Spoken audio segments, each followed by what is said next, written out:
안녕하세요. 한창원 변호사입니다. 오늘은 신혼이혼에 대해서 말씀드리겠습니다. 여기서 말씀드리는 신혼이혼은 혼인기간이 5년차 이하의 이혼을 신혼이혼이라고 정의를 하고 말씀을 드리겠습니다. 이혼율이 가장 높은 시기가 5년차 이하 신혼이혼이고, 또 한 가지는 나이가 한 60에서 70대 사이에서 이루어지는 황혼이혼입니다. 두 시기의 공통점은 제 생각은 가장 인생에 있어서 변화가 이루어지는 시기이기 때문입니다. 우선 오늘의 주제는 신혼이혼이기 때문에 신혼이혼에 대해서 말씀드리고자 합니다. 일단 신혼이혼에서 환경변화는 뭘까요? 가장 큰 것은 혼인이죠. 두 주체가 미혼 상태로 살아오다가 혼인을 하게 됩니다. 그럼 우리가 흔히들 결혼 전과 후가 너무 다르다는 말을 많이 하지만 사실은 그럴 수밖에 없는 측면이 있죠. 왜냐하면 심각한 환경변화가 극심한 환경변화가 이루어지기 때문입니다. 예를 들어서 보면 혼인 전은 어떻습니까? 연애하는 기간에는 서로 첫 번째 책임질 일이 없다. 근데 혼인한 이후에는 책임질 일이 생긴다. 그게 경제적인 측면이든 자녀에 대한 책임이든 또 양가 가족들 관계에 있어서 책임이든. 두 번째는 연애 기간에는 일을 할 게 없어요. 그냥 서로 만나서 쉽게 말해서 연애만 하면 되는데, 결혼을 하고 나서면 일을 해야 돼. 같이 일을 하게 된다. 그 일이란 거는 집안일 또 일이고, 그죠? 세탁기 돌리고 빨래하고 청소하고 모든 것이 일이죠. 자녀를 키우고 이런 것들이 일이에요. 일을 하게 되면 서로 연애 때는 보여주지 못했던 나의 일하는 면을 보게 되죠. 일하는 면이 어떤 사람은 꼼꼼한 사람이 있고 어떤 사람은 또 꼼꼼하지 않은 사람이 있고처럼 서로 연애 때 보지 못했던 배우자의 일하는 면과 그 서로 일을 또 맞춰 나가야 되잖아요. 가사일이라는 것은 일 스타일이 다를 수도 있죠. 연애 때는 같이 일을 할 게 없으니까 스타일을 맞춰 볼 일이 없지만, 결혼을 한 후에는 일 스타일을 맞춰 가다 보면은 부딪히는 면이 분명히 생길 수가 있다.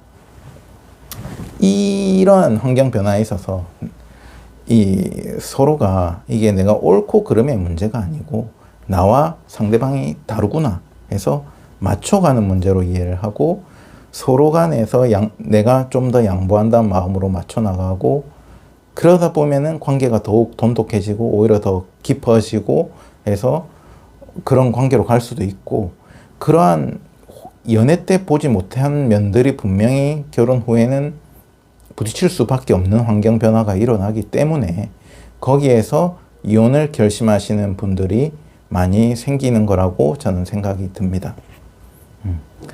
신혼이혼은 이제 이혼을 하냐 마냐의 문제는 사실은 옳고 그름의 문제가 아니에요. 그 역시도 상대방이 바람을 폈기 때문에 당연히 이혼을 한다는 것은, 바람을 폈음에도 이혼을 안 하시는 분이 계시기 때문에 그건 옳고 그름의 문제가 아니다.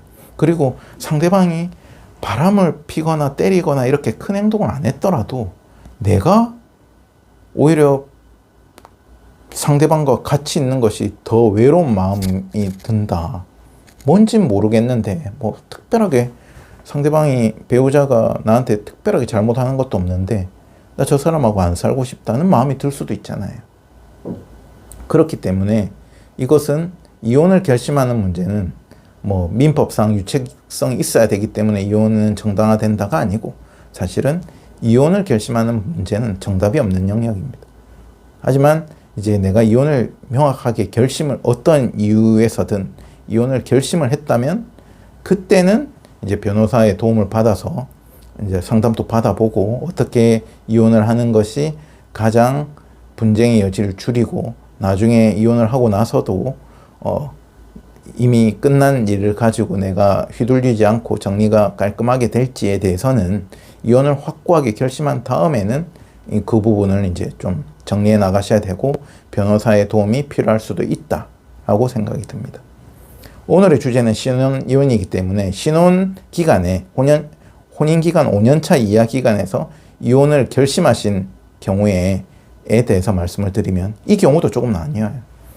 5년 차 이하도 5년이라는 기간도 사실 길거든요. 그렇기 때문에 1, 2년 안에 극초이혼이라고 표현을 할게요. 극초이혼을 하시게 되면 이 경우에는 재산 분할이 크게 쟁점이 잘 안 돼요. 왜냐하면 혼인기간이 1년, 2년이다 해버리면 사실은 있는 재산을 서로가 가져왔던 재산을 거의 다시 가져가는 형식이 이루어지기 때문에 재산 분할에서는 크게 쟁점은 안 된다.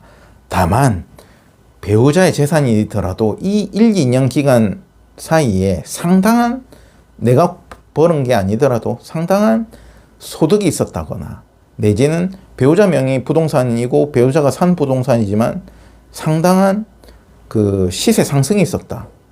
그러면은 그 부동산은 차치하고 그 시세 상승분은 혼인 기간 중에 이루어졌기 때문에 또 혼인 기간 중간에 번 소득에 대해서는 재산 분할 여지가 분명히 생깁니다. 이렇게 해서 급격한 그 1, 2년 짧은 혼인 기간이지만 그 사이에 혼인 기간 중에 형성된 재산이 상당하다면 이 역시도 재산 분할로 굉장히 다툼의 여지가 높고 소송으로 가는 경우가 굉장히 많다는 말씀을 드리고, 그게 아니고 혼인할 때 재산 뭐 거의 뭐 시세 변동도 없고 뭐 더 소득도 뭐 더 모아놓은 돈도 뭐 크게 뭐 차이도 없고 1, 2년 짧기 때문에 일반적인 경우에서는 재산 분할이 그렇게 쟁점이 되지는 않습니다. 하지만 그 경우에도 한쪽이 내가 거의 다 들고 왔는데 한쪽이 그걸 반을 내놔라 1, 2년임에도 불구하고 그렇게 주장하면 또 재산 분할 소송을 해야 되겠죠. 합의가 안 돼 버리면. 두 번째는 이제 위자료죠. 위자료. 그래서 아까 그 이혼 사유에서 상대방의 귀책성이 단순히 이혼 청구하는 것을 넘어서 뭐 바람을 폈다거나 폭력을 행사했다거나 그런 경우에는 뭐 서로 위자료의 문제가 될 수가 있다. 그리고 신혼기간에서 또 나는 이제 이혼을 하자고 했는데 배우자가 이혼을 거부하는 경우에 나는 이혼을 못 해주겠다 하는 경우에도 이제 변호사의 좀 도움을 받으셔야 된다는 말씀을 드리고, 그렇지 않은 경우에는 모든 게 협의가 됐다. 그러면은 이제 원만하게 협의 이혼으로 하셔도 무방하다는 생각이 듭니다. 오늘은 여기까지입니다. 감사합니다.